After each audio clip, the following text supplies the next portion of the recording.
sa pagpapatuloy ng ating istorya. Sa pagpasok ni Yun Ian sa loob ng Hall of Eight Respect Sect, sinalubong siya ng isang maganda at matatag na babae na mariing nagsabi, "Pumasok po kayo, hinihintay na kayo ng pinuno ng sekta." Magkasunod silang naglakad sa mahaba at tahimik na pasilyo patungo sa battle arena ng sekta. Pagdating nila, nasa ibabaw ng battle platform ang sect leader, matikas at diretsyong nakatayo, tila handang salubungin si Yun Ian sa kanyang pagdating. Sa gilid ng arena, nakaupo ang mga disipulo ng sekta, sabik na masaksihan ang laban ng kanilang master laban sa hamon ng isang banyaga. Ngumisi ang sect master habang pinapahid ang kanyang balbas at mariing nagsalita, "Hehe, kanina pa ako interesado sa sinasabing first-rate master, pero hindi ko inaasahang isang kabataang bayani pala." Yumuko ng bahagya si Yun Ian bilang paggalang at nagpakilala, "Ako po si So Yun Ian, isang walang pangalan, bumabati sa pinuno ng sekta ng Palgyeongguk." Tumawa ng bahagya ang sect master, sagot niya, "Haha, ang lakas ng enerhiya mo, binata, ibang-iba sa karaniwan." Mataas ang tingin ni Yun Ian habang seryosong sinabi, "Ang inyong lakas, pinuno ng sekta, ay kahanga-hanga rin. Maaari po bang bigyan ninyo ng kaunting gabay ang isang hamak na tulad ko?" Sa sandaling yun, itinaas ng sect master ang kanyang sandata, ang 9-section chain whip, makislap at sobrang talamang dulo. Mabilis niya itong pinaikot sa ere, sabay mariing pahayag, "Ako na ang mauuna." Si Yun Ian na may agad ding pumwesto, hawak ang espada sa kanyang tagiliran, at handang lumaban anumang saglit. Sa isang iglap, mabilis na sumugod ang sect master gamit ang chain whip, tumama ito ng may asul na enerhiyang sumisiklab sa hangin. Mabilis na umiwas si Yun Ian, sinalag ang dulo ng chain whip gamit ang kanyang espada. Nagulat ang mga disipulo, nanlalaki ang mga mata ng isa, bulong niya sa sarili, nasalag niya ang chain whip ng sect leader gamit ang espada.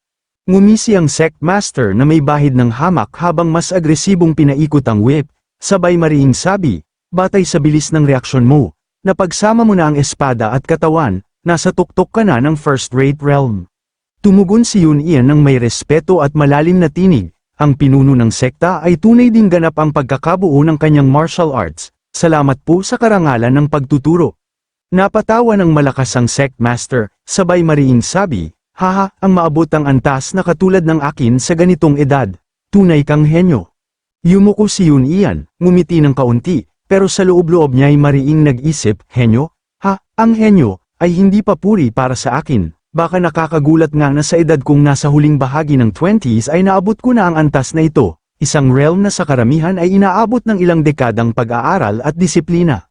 Pagkatapos, itinaas ni Yun Ian ang kanyang espada sa harap ng dibdib, tinitigan ito habang mariing winika, "Salamat sa papuri sa aking kakulangan sa talento."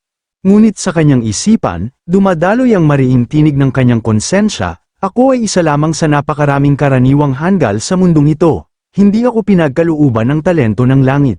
Pagtingin niya sa kanyang kalaban, muling bumulong sa sarili, "Ngunit kahit ganito akong walang silbi, sa pamamagitan ng regresyon, naabot ko ang antas ng martial arts na katumbas ng isang henyo, kaya simula ngayon, ako na ang magiging henyo."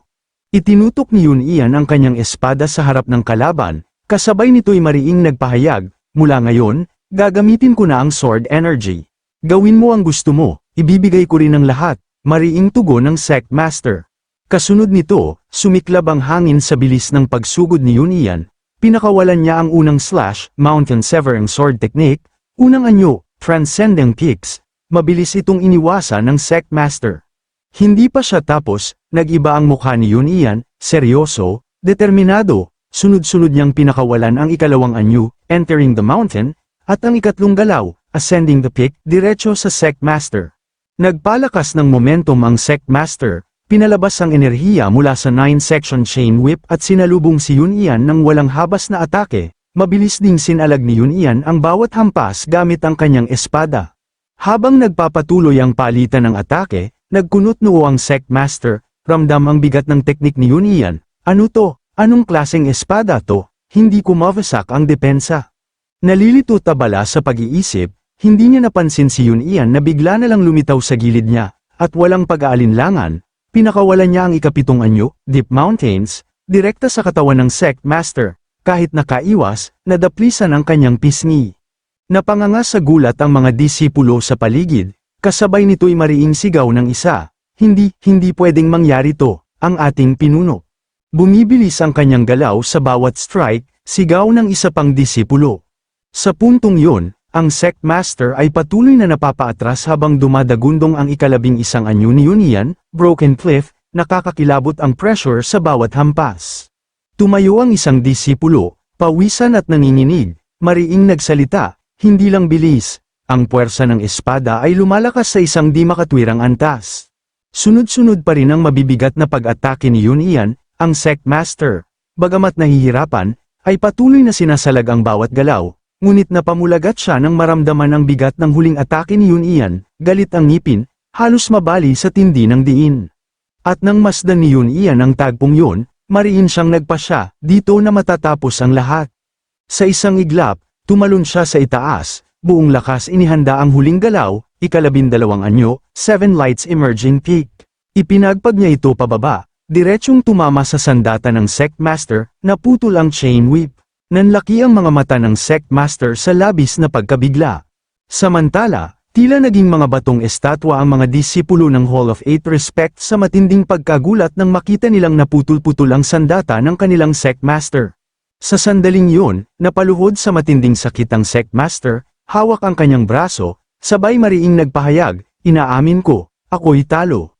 Nang marinig ito, yumuko ng bahagya si Yun bilang respeto, mariing winika, isang magandang pagkakataon nito. Pagkatapos, tahimik siyang naglakad palabas ng battle arena, habang ang entablado'y puno pa ng alikabok at tensyon ng katatapos na labanan.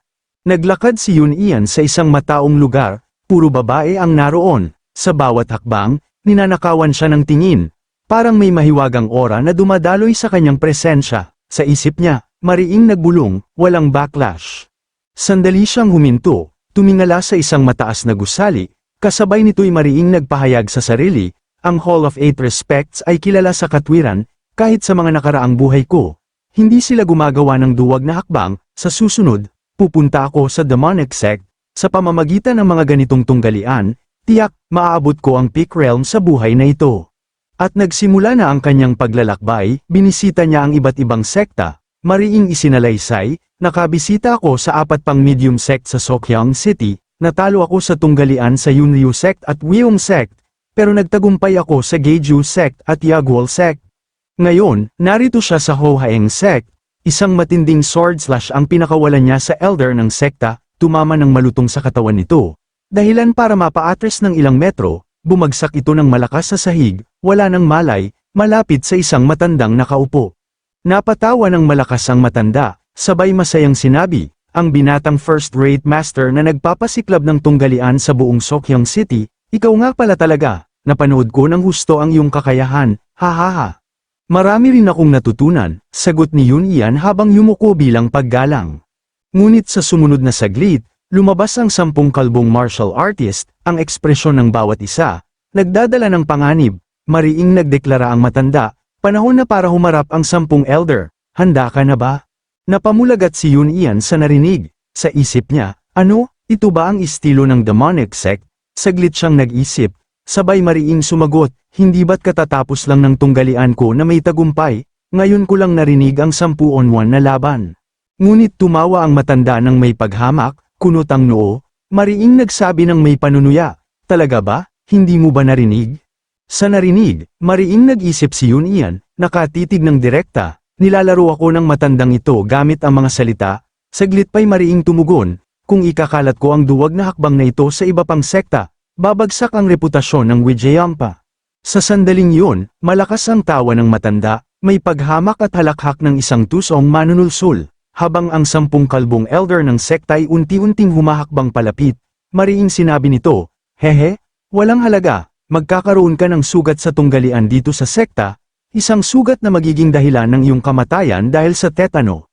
Sabay balangkas ng kanyang binti habang nakaupo pa rin, patuloy ang matanda, at kahit pa sobrang ingat ng sekta sa iyo, malalaman pa rin ng mga tao na namatay ka kalaunan, hahaha, paano makakapagkalat ng kwento ang isang bangkay? Sa puntong yun, palibhasa'y pinapaligiran na si Yun ng 10 kalbong elder, nakaangkla ang mga espada sa kanilang kamay, handa na silang sumalakay, pero si Yun hindi kinabahan, bagkus, pinakawalan niya ang isang matalim na tingin sa gilid, Mariing nag-isip habang tumatama ang liwanag sa kanyang mga mata, mas malala pa sa inaasahan, sila'y mga baliw.